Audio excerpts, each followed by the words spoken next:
langkah kami untuk terus memperjuangkan kebenaran, terutama terkait dengan persoalan yang selama ini sudah menjadi beban bagi seluruh bangsa Indonesia, terkait dengan otentitas dari ijazah yang selama ini menjadi polemik. Dalam sidang putusan sela, hakim mengabulkan eksepsi Tifauzia Tiasuma alias Dr. Tifa dalam perkara kasus dugaan fitnah dan pencemaran nama baik terkait tudingan ijazah palsu Presiden ke-7 Joko Widodo. Hakim menyatakan dakwaan terhadap Dr. Tifa batal demi hukum sehingga pemeriksaan pokok perkara tidak dapat dilanjutkan. Ketua Majelis Hakim Kristina Endarwati menilai surat dakwaan tidak cermat lantaran menggabungkan pasal dalam KUHP lama dan Undang-Undang Nomor 1 Tahun 2023 tentang KUHP nasional secara bersamaan untuk delik yang sama. Atas pertimbangan tersebut, Majelis Hakim memerintahkan seluruh proses pemeriksaan hingga persidangan dihentikan dan mengembalikan berkas perkara ke Jaksa Penuntut Umum. Terdakwa tersebut diterima. Menyatakan surat dakwaan penuntut umum nomor register perkara PDM-133-M-1-EOH-2-06-2026 tanggal 22 Juni 2026 atas nama terdakwa Tifauzia Tiasuma batal demi hukum. Memerintahkan pengembalian berkas perkara ini kepada penuntut umum, membebankan biaya perkara kepada negara. Usai pembacaan putusan yang membatalkan dakwaan terhadapnya, Dr. Tifa menyatakan apresiasi kepada majelis hakim. Tifa juga menyampaikan masih tetap akan berjuang untuk menegakkan kebenaran terkait ijazah milik Presiden ke-7 Joko Widodo. Menurutnya persoalan tersebut perlu diselesaikan agar tidak menimbulkan polemik di masa depan. Langkah kami untuk terus memperjuangkan kebenaran, terutama terkait dengan persoalan yang selama ini sudah menjadi beban bagi seluruh bangsa Indonesia, terkait dengan otentitas dari ijazah yang selama ini menjadi polemik. Sehingga apa? Sehingga ke depan kita tidak perlu harus menemui persoalan ini lagi pada presiden-presiden maupun pejabat-pejabat berikutnya. Sementara kuasa hukum Presiden ke-7 RI, Joko Widodo menyebut sidang dakwaan terhadap Tifauzia Tiasuma atau Dr. Tifa dalam kasus fitnah dan pencemaran nama baik Jokowi tetap bisa dilanjutkan. Sebab dengan putusan ini, jaksa bisa memperbaiki dakwaan agar bisa sesuai dengan putusan hakim. Masih bisa dilanjutkan, karena tadi kan jelas amanahnya hanya sekedar memperbaiki konstruksi dakwaan dalam konteks dianggap obskur libel. Jadi beliau nanti tinggal pihak kejaksaan tinggal melakukan koreksi pasal-pasal, ya entah nanti mau menggunakan KUHP lama seluruhnya atau KUHP baru seluruhnya, karena ini kan ada lex favoreo ya, mana pasal yang menguntungkan maka itu yang digunakan. Tapi mungkin pencampuran ini yang dianggap menjadi sebuah keambiguan, sebuah kekaburan. Menurut saya ini sebuah koreksi yang cukup bagus ya, daripada perkara berlanjut sampai di tengah-tengah baru ini jadi persoalan, maka di tahap awal inilah dilakukan koreksi oleh majelis. Pihak jaksa tinggal memperbaiki dan menyempurnakan. Tentunya nanti dakwaan yang baru akan lebih sempurna lagi dan mudah-mudahan bisa segera melaju. Kelompok pendukung Jokowi menilai pembatalan dakwaan Dr. Tifa atau Tifauzia Tiasuma tak serta-merta menggugurkan pokok perkara. Sebab jaksa masih punya waktu memperbaiki berkas dakwaan untuk kemudian diajukan kembali ke pengadilan. Assalamualaikum warahmatullahi taala wabarakatuh.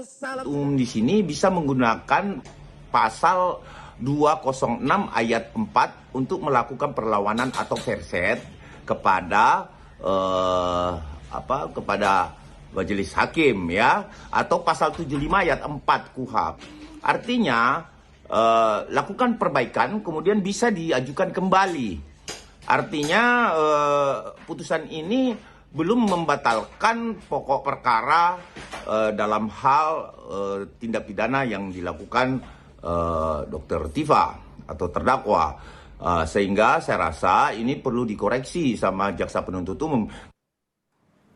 Tersangka kasus ijazah Jokowi Roy Suryo mengapresiasi putusan sela Majelis Hakim Pengadilan Negeri Jakarta Timur yang membatalkan dakwaan jaksa penuntut umum terhadap Tifauzia Tiasuma atau Dr. Tifa. Roy Suryo mengklaim putusan sela tersebut sudah sepatutnya dapat menjadi jurisprudensi saat sidang pokok perkara dirinya yang bakal digelar di Pengadilan Negeri Jakarta Timur. Roy mengaku pokok perkaranya serupa dengan Dr. Tifa yang menjadi terdakwa pada perkara yang sama, namun sidang perkaranya masih menunggu proses pra-peradilan selesai. Ia pun mengaku tetap mendukung segala upaya yang telah dilakukan oleh Dr. Tifa.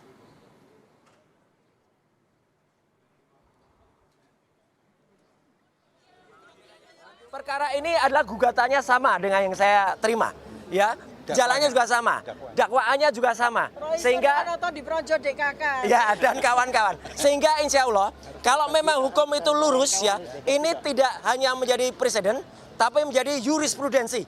Jadi putusan dari Dr. Tifa Tiasuma ini akan kemudian nanti harus berlaku juga untuk kemudian kasus saya. Meskipun saya tetap harus menjalani persidangan dulu, kemudian kita masukkan gugatan yang sama. Dan terakhir, saya sangat mendukung upaya Dr. Tifa selama ini.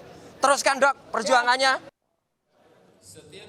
Menanggapi putusan Majelis Hakim PN Jakarta Timur yang mengabulkan nota keberatan atau eksepsi Tifauzia Tiasuma dan dakwaan dibatalkan demi hukum, Guru Besar Ilmu Hukum Universitas Jenderal Sudirman Hipnu Nugroho bilang arti putusan batal demi hukum tersebut, yakni perkara terhadap Dr. Tifa tidak pernah ada kecuali JPU melakukan upaya hukum lain. Hipnu menambahkan terkait perkara Roy Suryo tidak bisa disamakan dengan perkara Tifa karena bisa jadi jaksa akan lebih jeli lagi terhadap dakwaan yang diberikan. Bagaimana dengan Roy Suryo? Suatu yang sangat berbeda. Makanya di sini nanti kalau kita melihat tidak bisa disamakan. Dengan Pak Roy Suryo, penuntut umum akan belajar dari surat dakwaan yang diajukan pada Dr. Tifa. Nah, jadi nggak bisa samakan. Artinya penuntut umum mungkin akan lebih jeli, lebih teliti, baik konsepnya, baik dakwaannya, baik pasalnya, baik terhadap objek, subjek, terhadap syarat material maupun formil dalam surat dakwaan. Saudara Hakim menunda sidang pra-peradilan ketiga yang diajukan tersangka kasus fitnah dan pencemaran nama baik Jokowi Roy Suryo. Dalam pra-peradilan ketiga, Roy meminta ganti rugi dan rehabilitasi nama baik terkait penggeledahan, penangkapan, dan penahanan oleh penyidik Polda Metro Jaya.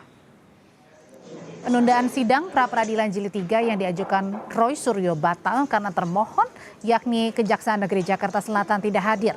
Karena itu Hakim memutuskan sidang pembacaan permohonan Roy Suryo akan dilakukan pada 29 Juli. Pihak Roy mengajukan ganti rugi sebesar Rp210 juta dan rehabilitasi nama Roy Suryo. Kuasa hukum juga menegaskan pengajuan pra-peradilan ketiga bukan untuk menunda-nunda persidangan pokok perkara. Terima kasih rekan-rekan media. Pertimbangan Hakim Tunggal pra-peradilan di dalam rasio desidendi putusannya bahwa terhadap permohonan ganti kerugian maupun rehabilitasi akibat kesewenang-wenangan penyidik dalam melakukan penangkapan dan penahanan, monggo dimohonkan pada permohonan pra-peradilan yang lain dengan tenggang waktu tidak boleh melebihi 14 hari. Dan kami hari ini melaksanakan putusan hakim. Jadi kami datang ke Pengadilan Negeri Jakarta Selatan hari ini bukan lagi-lagi ingin menunda persidangan ya. Bukan.